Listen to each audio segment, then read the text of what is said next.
नमस्कार मेरे सनातनी परिवार आध्यात्मनी दुनिया में आप सर्वेનું खूब खूब स्वागत है।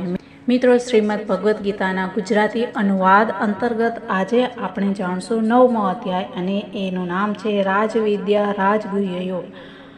श्री कृष्ण भगवाने કહ્યું કે હે અર્જુન, તમારા જેવા દોષ દ્રષ્ટિ વગરના ભક્તને માટે આ વિજ્ઞાન સાથે જ્ઞાનને કહીશ, જેના જ્ઞાનથી તમે મુક્ત થઈ જશો। આ જ્ઞાન વિદ્યાઓના રાજા, અતિ પવિત્ર, ઉત્તમ, પ્રત્યક્ષ ફળવાળા, બધા કર્મોના ફળને આપનારા હોવાથી ધર્મવાળું અને અવિનાશી છે।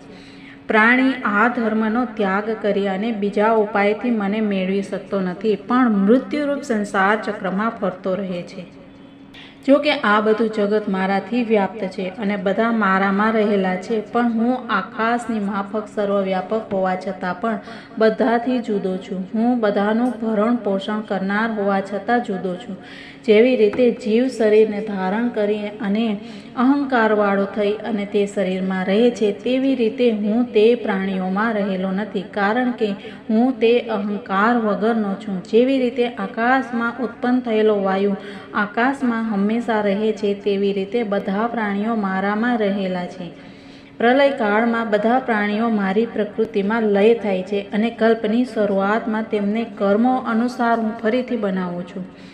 સૃષ્ટિ આદિ કર્મ મને બાંધતા નથી, કારણ કે હું તે કર્મોમાં આસક્તિ વગરનો છું અને ઉદાસીન જેમ રહું છું। મારી મારફત આ મારી પ્રકૃતિ અને બધું જગત રચાય છે તથા આવાગમન રૂપ ચક્રમાં ઘૂમે છે। હું ભક્તને વશ થઈ અને શરીર ધારણ કરું છું, પરંતુ મૂર્ખ લોકો મને મનુષ્ય શરીર ધારણ કરવાથી તુચ્છ સમજે છે।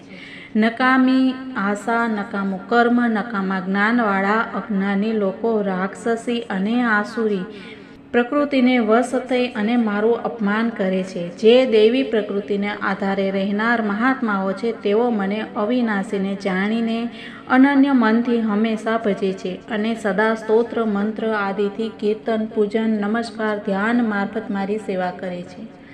કેટલાક લોકો એકમેવ પરમ બ્રહ્મ, આ પરમાર્થ દર્શન રૂપ અભેદ ભાવનાથી વિશ્વતોમુખ અર્થાત સર્વાત્મક મારી બ્રહ્મા, રુદ્ર આદિ રૂપથી સેવા કરે છે।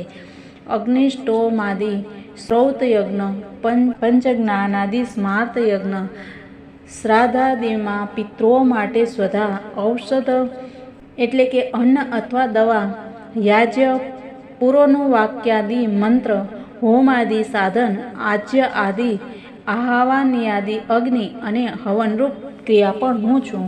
હું આ જગતને ધારણ કરનાર પિતા, માતા, પિતામહ છું અને હું વેદ્ય, વસ્તુ, પ્રાયશ્ચિત આદિ પવિત્ર અહંકાર, ઋગ્વેદ, સામવેદ, યજુર્વેદ છું। હું ગતિ, ભર્તા, પ્રભુ, સાક્ષી, નિવાસ, શરણ, સુરત, પ્રભાવ, પ્રલય, સ્થાન, નિધાન અને બીજ છું, તો પણ હું અવિનાશી છું। બ્રહ્માદિ બીજની જેમ નશ્વર નથી। હું ઉનાળાની ઋતુમાં સૂર્ય રૂપે બધા જગતને તપાવું છું। વરસાદના સમયે જળ વરસાવું છું, કોઈ વખત આકર્ષણ કરું છું, કોઈ વખત વરસાવું છું અને હું અમૃત એટલે કે જીવન, મૃત્યુ એટલે કે નાશ, સત એટલે કે સ્થૂલ દ્રશ્ય, અસત એટલે કે સૂક્ષ્મ અદૃશ્ય હું જ છું। જે ત્રણેય વેદોની મારફત ઇન્દ્રિયાદિ રૂપથી મારું પૂજન કરી અને યજ્ઞ સે સોમરસને પીનાર અને પાપવાળા બની અને સ્વર્ગને ઈચ્છે છે, તે લોકો પુણ્યના ફળ સ્વરૂપ ઇન્દ્રલોકમાં જઈ અને સ્વર્ગ સુખને મેળવે છે અને પુણ્યનાશ પામતા મનુષ્ય લોકમાં આવી અને ફરીથી ત્રણ વેદમાં કહેલા ધર્મોનું અનુસરણ કરી આવાગમનને પ્રાપ્ત કરે છે। જે ભક્તજન અનન્ય ભાવથી ચિંતન કરી અને મારું ભજન સેવા કરે છે, તેના યોગ ક્ષેમ અને તેનાથી મોક્ષનું હું જ વહન કરું છું। જેઓ બીજા દેવતાઓનું પૂજન કરે છે, તેઓ આવાગમનને પ્રાપ્ત થાય છે। હું બધા યજ્ઞોનો દેવતા રૂપથી ભોગતા અને પ્રભુ છું, પરંતુ લોકો મને જાણતા નથી, તેથી આવાગમનમાં પડે છે। દેવતાઓને પૂજનાર દેવગતિ, પિતૃઓને પૂજનાર પિતૃગતિ, ભૂતોને પૂજનાર ભૂતગતિ મેળવે છે અને મારી પૂજા કરનાર પરમાનંદ રૂપ નારાયણને પ્રાપ્ત થાય છે। જે ભક્ત પત્ર, પુષ્પ, ફળ અને જળને મારા માટે પ્રેમથી આપે છે, તે શુદ્ધ ચિત્ત નિષ્કામ ભક્તના ભક્તિપૂર્વક આપેલા પત્ર, પુષ્પ આદિ હું પ્રેમથી સ્વીકારું છું।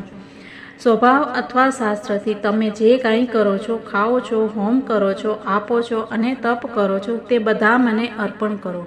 એમ કરવાથી તમે કર્મ બંધનમાંથી મુક્ત થશો અને સંન્યાસ યોગમાં યુક્ત થઈ મને મેળવશો. હું બધા પ્રાણીઓમાં સમાન રૂપથી વ્યાપક છું, તેથી કોઈ મારો દુશ્મન નથી, કોઈ મારું વહાલું નથી. છતાં પણ જે ભક્ત મારું ભજન કરે છે તે મારામાં અને હું તેનામાં રહું છું. જે કોઈ દુરાચારી પણ અનન્ય ભાવથી મારું ભજન કરે છે તો તે સજ્જન માનવાને યોગ્ય છે, કારણ કે તે યથાર્થ નિશ્ચયવાળો છે. તે અનન્ય ભક્ત જલ્દી ધર્માત્મા બની જાય છે, તેને શાંતિ મળે છે. હે અર્જુન, આ નક્કી છે કે મારો ભક્ત નાશ પામતો નથી. સ્ત્રી, વૈશ્ય, શૂદ્ર, અંત્યજ વગેરે બધા મારી સેવા કરી પરમ ગતિના ભાગીદાર બને છે. જો પવિત્ર બ્રાહ્મણ અને ભક્ત રાજર્ષિજન મારું ભજન કરી પરમ ગતિના ભાગીદાર બને છે તો પછી તેમાં શું કહેવાનું હોય? હે અર્જુન, અનિત્ય સુખરહિત આ મનુષ્ય લોકને મેળવી અને મારું ભજન કરો. મનને મારામાં પરોવો, મારા ભક્ત બનો, મારું પૂજન કરો, મને નમસ્કાર કરો અને મારામાં તત્પર રહો. આ ઉપાયોથી મનને મારામાં પરોવી અને પરમાનંદ રૂપ મને મેળવશો. ઇતિ શ્રીમદ ભગવદ્ ગીતામાં શ્રી કૃષ્ણ અર્જુન સંવાદમાં જ્ઞાન યોગ નામનો 9મો અધ્યાય સમાપ્ત. કાલે જોશું 9મા અધ્યાયનું મહાત્મ્ય અને સાર. ત્યાં સુધી બધાને જય શ્રી કૃષ્ણ. રાધે રાધે. ભારત માતાની જય.